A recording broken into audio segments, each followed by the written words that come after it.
Welcome to the Building Materials Sales and Marketing Podcast, presented by Mark Mitchell, a sales and marketing consultant who specializes in helping building materials companies overcome difficult sales problems.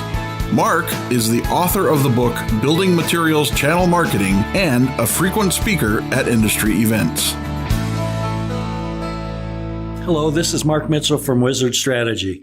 Thanks for tuning in. Today, I'd like to talk to you about the importance of your customer on a local level. I find contractors and dealers are often overlooked for how important they are to the success of a building materials company. I first learned this several years ago when I was working for a client of mine, a large shingle manufacturer, and they had a problem. In a certain region of the country, their sales were not increasing. In fact, they were declining, and they weren't sure what to do. They did confide that this was their most important objective, to turn this situation around because of the potential sales volume that they were missing in that area of the country. The first thing they did was they brought in their advertising agency, who of course recommended you need to do an advertising campaign. So they embarked on a large advertising campaign aimed at homeowners. Now, this was a long time ago, probably 30 years ago. So this is before the internet. This is back when you bought advertising, and they spent a substantial amount of money on television ads to convince homeowners that their shingles were better. The campaign was over about 90 days later, and they discovered that their sales had not increased at all. This big ad campaign absolutely made no difference. So then they tried a second strategy, which was probably just as stupid. They decided they would cut their price. So they reduced their price to make it lower than the competition, and then they waited for things to happen. And once again, several months later, not only had their sales not gone up, but they continued to decline. And this is when they came to me as a consultant in building material sales and said, well, we've tried advertising, we've tried cutting the price, neither of these are working. There's obviously something we're missing. Mark, would you go in, look into this and see if you can figure out what we're missing? We truly believe that we have a better product, and there are other areas of the country where our sales prove that it is a better product. We also think that we are a better company to deal with. But in this region of the country, no matter what we do, we cannot turn it around and get ourselves back on a growth path. So we're obviously missing something. So they asked me to go figure that out. So I traveled to that region with salespeople and interviewed customers, and I started to learn some things. I learned that homeowners love their product, love their brand. I found the builder also loved their product, loved their brand. I found that dealers and distributors preferred dealing with this company as they were just much more buttoned up and easier to deal with. The problem got down to the roofing contractor, who just did not like this type of product. It was not that they had any issues with the company or the brand. It was just they had concerns about this type of product. They'd been burned in the past as this type of roofing shingle was being developed. So when they had experienced blow-offs or some other problems, they decided not to go back to this type of product again. So when you talk to dealers and distributors, they're saying, well, I'd love to carry this product, but contractors won't buy it. When I talked to homeowners who were having a roof replaced, they would tell me that they were intrigued by the TV commercials and asked their roofing contractor, of course, you're going to use this brand of shingles. And the roofing contractor would say, look, I know their television commercials are cute and great, but trust me, I've had nothing but trouble with this type of product. So they either said, I won't install it, or they said, look, if you insist, I'll install it, but if you have a problem, don't come back to me. And right there, it killed it. The local contractor was in control of the brand of shingle that got installed. So I learned how important that contractor was in that case, and I was amazed at how this leading building material company had just overlooked the importance of the contractor.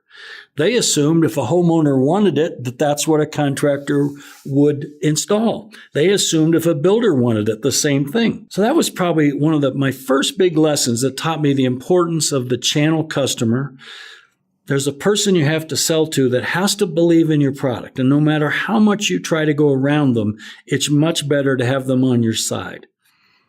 In some cases, you can go around them and pull the product through, but a much better way is to spend the effort to get them on board with you. Here's another example I came across more recently. I was working for a very high-end residential window brand. I was working on to help them grow their sales. And they sold through dealers who sold to residential architects and high-end custom home builders. These are very premium windows. So I traveled around the country and met with a number of their dealers to talk to them about how the sales of this company could grow. I also met with architects and builders. And the thing that really stopped me in my tracks was when I was sitting in Southampton at a window dealer in his conference room.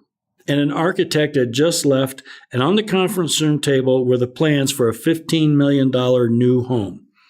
And the dealer told me that the architect had just dropped off the plans and told the dealer, "You decide what windows I need to go in this house. I'm leaving it up to you. I don't know as much about windows as you do, and I don't have time to figure it out. And I trust you. So figure out what windows I need for this house." And all of a sudden it hit me again. Here's the power of, in this case, a local window dealer. Now it could be a deck dealer, it could be a lumber dealer, could be many different kinds of local suppliers like dealers or contractors, but they have an amazing amount of power. There's several reasons for this. The first is that they know the customer better than the manufacturers. The customers also trust them more than they do a manufacturer. The customers realize that they're very important. They have a lot of leverage with the local contractor or dealer. So they're there for the long haul. They want that window job, whatever it is, 6 or 12 big window jobs per year, and they're not going to get that if they recommend the wrong product or a company that can't deliver on time or has quality problems. So they trust that local supplier. And as I traveled around the country, I think to 6 different cities, I saw the same thing over and over again, where the local high-end custom home builder or residential architect really depended on the local window dealer to recommend the right windows. And there wasn't a case of like, here's the spec, bid on it. It was like, no, here are the plans, you figure it out. And it really hit me. I realized that my client literally saw the dealer as somebody in the middle. They had no clue of the power of the dealer.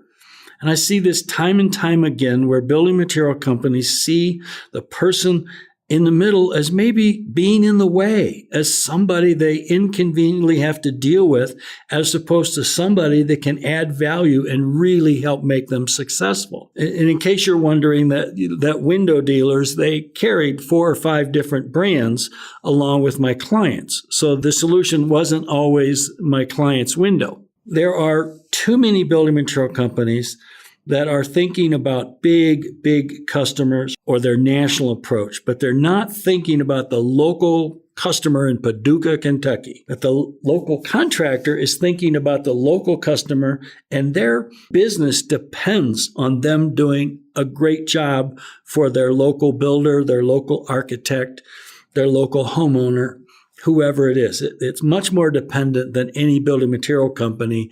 If something goes wrong to a builder in Paducah, Kentucky, it's not as much the end of the world as it is for that contractor or dealer.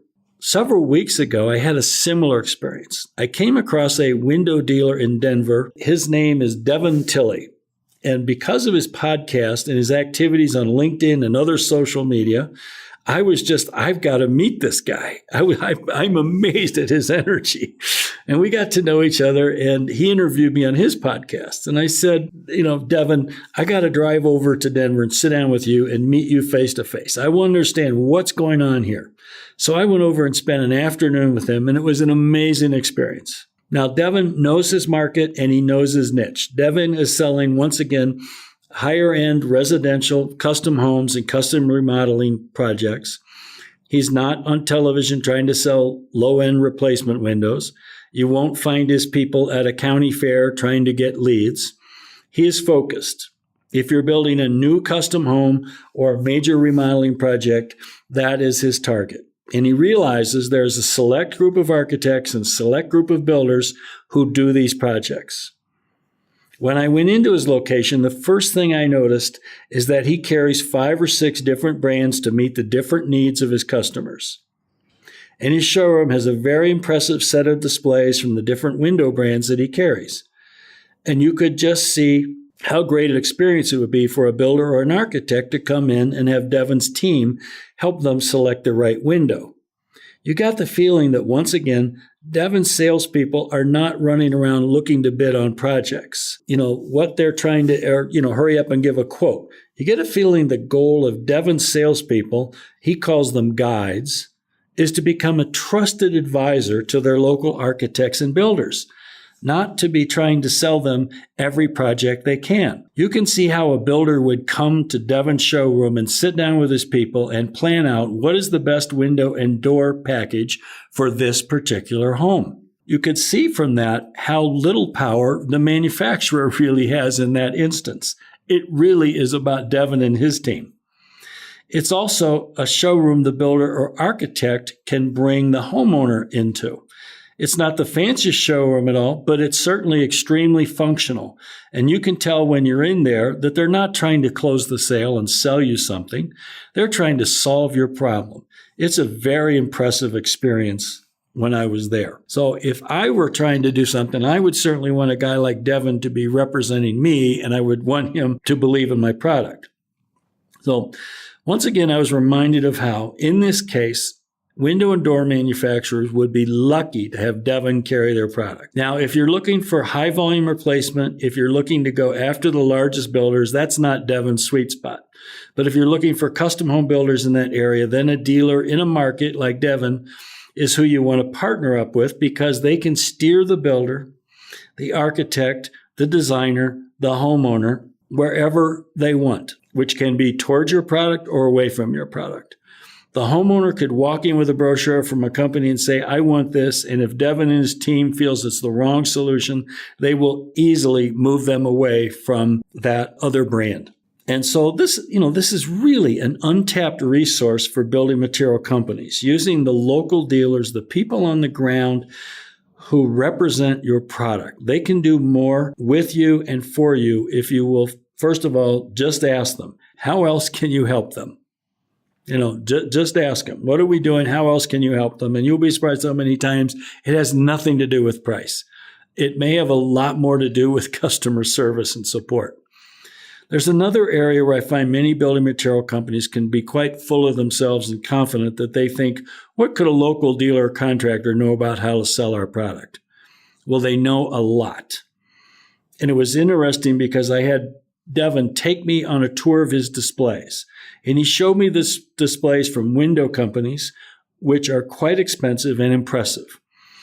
And he showed me the ones that worked well and helped him sell. And he showed me the other window displays, which were also quite expensive, that were designed by a really creative designer who was in a vacuum and has no clue how you sell a window or door. They just know how to design something that looks beautiful. So he told me, that they had to make do with these displays. Even when they really wanted to sell that product, they had to work harder to overcome the weaknesses in the display or the sales materials. And so if that company had just spent a little time before they ran off and designed something and consulted with the person who's going to actually sell it locally, they would do a much better job. It's the same thing with samples or brochures or other selling tools. They really can quite quickly show you what is best in class and what will help them to sell more of your products. They also know, local dealers and contractors, which companies are the most supportive of them, which companies are going to jump through hoops, whether it's to get a price quickly, not lower, to see if they can make a delivery date, to see if there's a problem like something got damaged, how quickly can they turn it around. Because with every company, there are problems, hopefully not too many. And the real key is, how do you resolve that problem? And in today's world, how quickly? The big point I'm trying to make is, if you recognize the importance and the power and leverage that your local channel partners have, you can take advantage of this and work closely with them, that your sales will go up much faster and more effectively at a lower cost per sale if you work closer with them and recognize their importance. Now, a final part of this is that if you're one of the companies that supports and recognizes and respects your local dealers and contractors, you will stand apart from the other ones that they represent or carry or install. So the next step is, if you want to go a step further, look at the management of the company, look at how the company is run. Too often, there's a big guy in town and everyone wants to be with the big guy. But many times I find the big contractor, the big dealer, he's kind of fat and happy. He's probably got a nice Rolex on his wrist, and, he's got $1 million house. Life is good. He's probably, over 55. He doesn't have the energy of a younger guy. He's in control of this market, so you're attracted to that person. But I contend that next year or over the next 5 to 10 years, you're going to see them decline. They are very vulnerable to a young upstart, somebody with more energy that's going to take a different approach.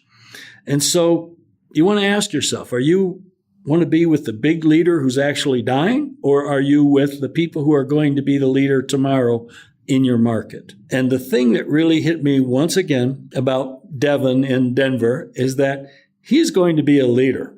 I don't know how big Devin is compared to the rest of the people in Denver, but you can just tell by his energy, his business planning, and just his dedication to becoming a better business person, that he's not just doing the things the way they've been done. He's investing in his company. He realizes his strengths. He's got a great team put together. He's got a whole business plan that he takes you through. And every one of his employees you talk to can tell you, this is what our business is all about. And this is my role in the business to help it be more successful. I rarely see people like this at a building material manufacturer. I would be seeking these people out to be my feet on the ground on a local market level and providing me constant feedback. So I just wanted to share this with you as a lesson I learned 30 years ago that is just keeps coming back to me over and over again. And that is the importance of the person in the middle, the person on a local market level, the person your product has to go through to get to the customer. I'm amazed how many building materials companies don't respect and disregard the importance of these people. And too often they literally see them as more of a necessary evil who takes some markup and is always complaining and asking for things, as opposed to saying they are out there. The most effective way I can grow is through them. So what can I do to support them even more? Those are the smart kind of questions you should be asking yourself. And I think you'll find also that if you talk to your salespeople, the local salespeople, they know this, but they somehow can't quite get the message through to headquarters. So hopefully, because I'm on the outside, I'm that outside expert, that maybe the people at headquarters will listen to this about the importance of the local people, your local customers. So I hope this has been helpful, and I hope you'll step back and take a look at your relationships from a sales standpoint and marketing, and that your marketing people should also be very familiar with these people. You're a marketing person, you shouldn't just design a display or something without checking in with these people. Every year, you should spend time out on the road with these people and ask them, not, hey, aren't we brilliant? Look at our new website. No, say, what can we do to help you? What can we do better?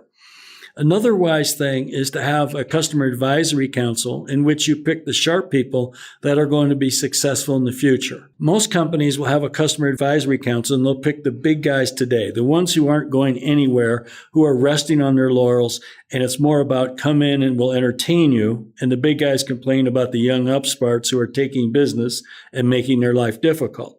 I contend you want the young upstarts that are making people's lives difficult to be on your advisory council, because that's where the future is. So if you want to grow your sales, pay a lot more attention to the local customers that you have to sell through in order to be successful.